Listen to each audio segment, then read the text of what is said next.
Okay,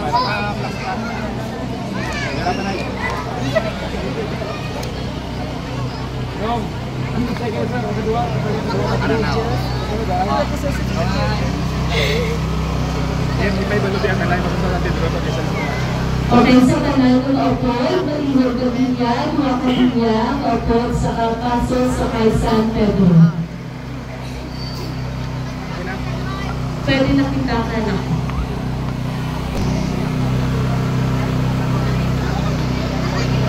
Okay na ano, pinamagalakas. O, pwede na.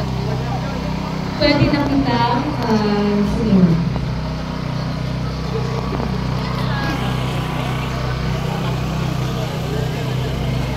Ang karuhang tropa. Amoy ni ang imahe ni Kristo na nagasakay sa isa kaasto. Amo ini ang madinalang unang pagsunod ni Kristo sa syudad sa Jerusalem, sa pagtuhan sa iyang mga bumungkod, subong malumawas. Sa siningan na tiyon, gindayaw si Jesus sa mga tao na may mga dalang mga palaspas. Nagtapas sa mga sanga sa mga kahoy, kaginlanda din sa dalan, bilang pagpadungog kay Jesus. Sa diriman ng tabo, nagsinggit ang mga tao na nagauna at nagasunod sa iya. Dayawin ta ang kaliwat ni David, husana sa anak ni David. Ang katatlong kapasos.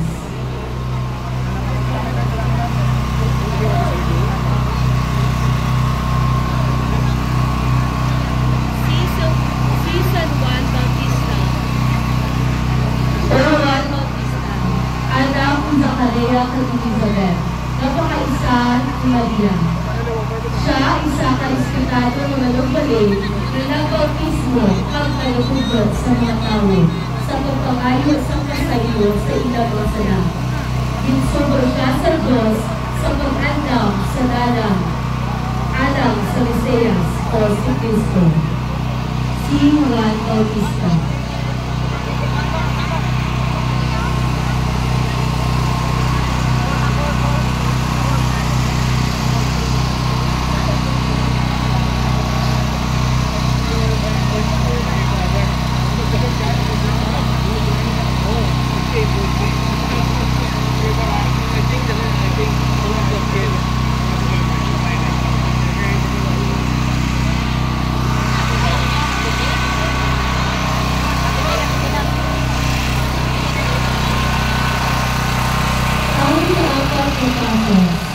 Si Maria Magdalena. Si Maria Magdalena, isa katampad na tagasunod ni Jesus. Siya isa sa taga-Magdala. Isa si Maria Magdalena sa ginayo ni Jesus sa malaot ng mga espiritu at mga galatian. Pinugit ng mga malaot na espiritu ang nagwa sa iya.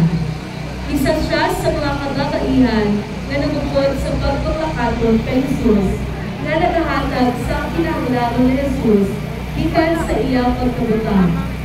Nakita niya ang pagpatay kay Jesus kag siya man ang kauna-unahan na nakakita na wala na sa lugar si Jesus. Si Maria Magdalena.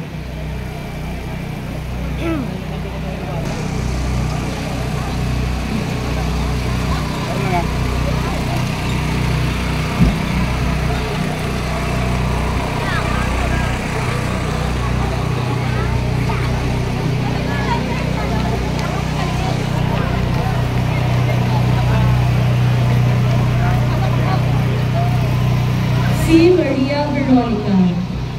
Si Veronica ay kilala bilang isa ka babae na naghatag sa pamangkin sa nawong ni Jesus sa kilansang na siya sa krus.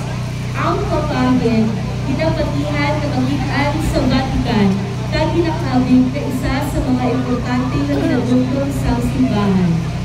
Si Veronica, wala man nasambit sa Biblia, pero kilala sa tradisyong Katoliko ang patiman sa istasyon sa krus. Isa si Veronica sa mga nakasaksi na tuguan kaginabalasan sa Jesus samtang nagalakad sa Kalbaryo. Ginpalapitan niya sa Jesus kagitagaan sa pamahid nga daw belo. Ginbaton maniyan ni Jesus kagipahid sa iya noon. Ang imahe sa noon ni Jesus nagtatak naging hatag na Veronica.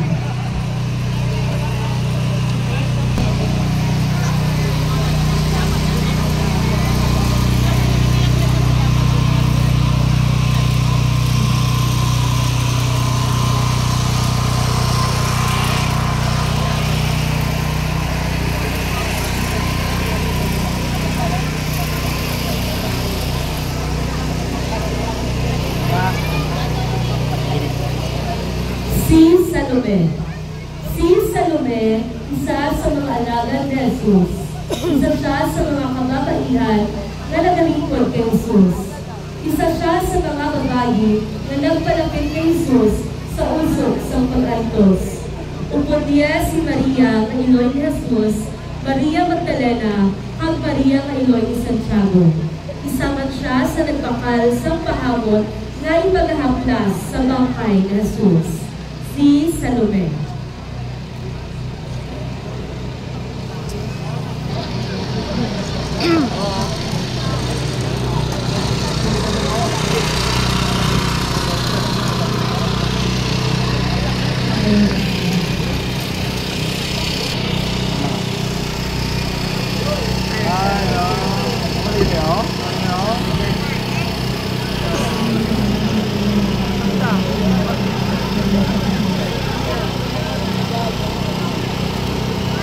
Si Santa Maria Cleofe sa Cruz. Isa sa tatlo ka Maria, si Maria Cleofe, na nakasaksi sa pagkabanhaw sa aton Ginoong Diyos. Ang imahe na Santa Maria Cleofe nagakapot sang silhin. Nagasimbolo ini sang iya katuyuan na limpyuhan ang lulubngan ni Jesucristo. Ang adlaw sa iya kamistahan, ang umanang adlaw sa pagkayam ni Jesus sa langit. Si Santa Maria Cleofe.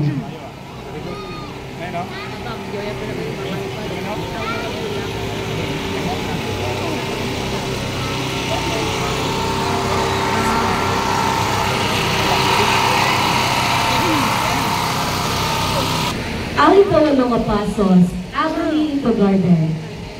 Ang agoniya ni Jesus sa Harden sa Gethsemane, sa diri nga bahin sa kabuhi ni Jesus, ginasaysay ang iya dako nga kasubo, antes niya matunon ang sakripisyo, kag antes siya arestohon sa mga soldado. Upod salig, kag pagtuman sa plano sa Diyos na Amay. Agony in the garden.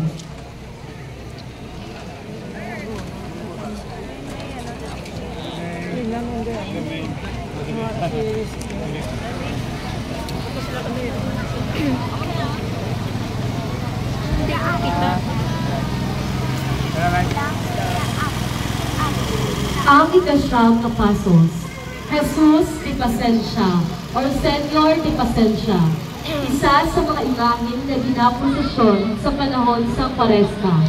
Ang imahe sa nagapunto ng Jesus pagkatapos siya sa kadaman na may tinaga sa Latin na ese homo na kung sa yuron, yari ang tao. Jesus de Pasensya.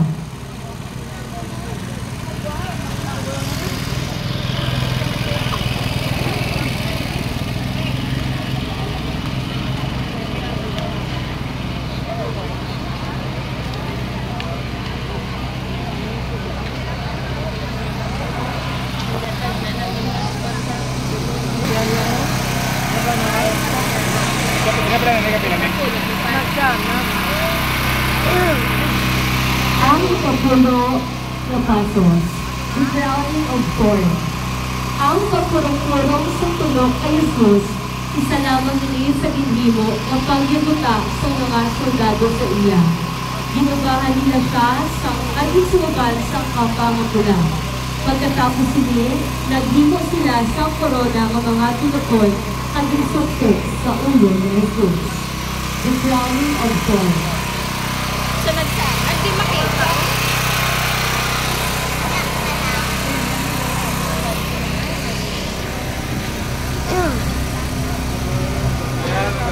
Ang ika-11 nga pasos, Nazareno. Ang tinaga nga Nazareno o Nazareth, naghalin sa tinaga nga Nazareth. Inigit pangalanan ni Jesus, Matapos sila magtiner sa Nazareth, agod matuman ang propesiya sa propeta na pagkatawag siya Nazareo. Nazareno.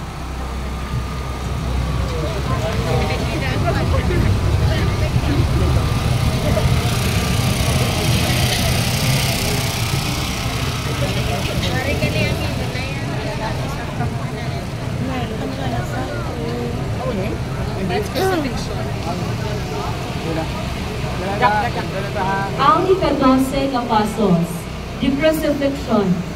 Ang paglansang kay Jesus sa krus, pag-abot sa Golgota sa doog sa mga bagol. Ginlansang nila sa krus si Jesus, kahari sa mga Hudyo, at galiman sa krus na hutuan sa ginhawa sa Jesus.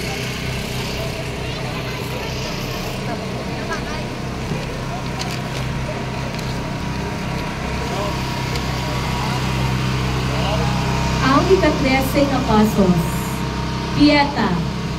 Ang Pieta halin sa tinaga na Paiku, ukol sa Euron, Piti or Compassion, ukol kaluoy.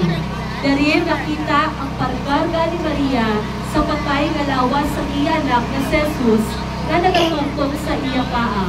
Diri man makitaan ang tuman ng kaluoy kag pagpanghi ni Maria sa kay Jesus. Pieta.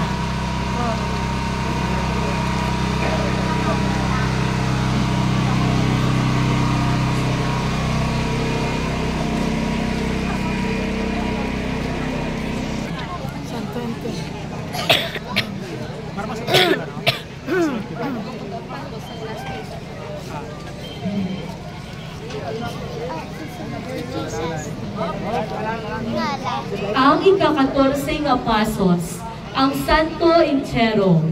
Ang Santo Inchero nga kung sa Euron, balaan nga lubong.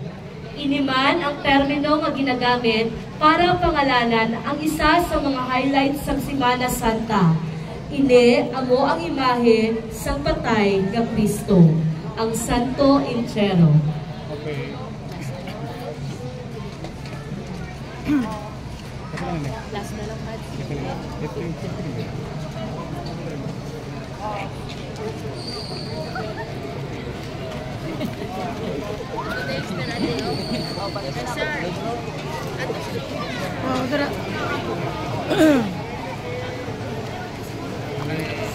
Ang aton katapusan nga pasos, si Dolorosa, ukol the sorrowful mother. Ang Dolorosa sa Latin word nga kung sa Euron, ang nagapangasubo nga iloy. Isa sa mga imahen na ginaprosesyon sa panahon sa Semana Santa.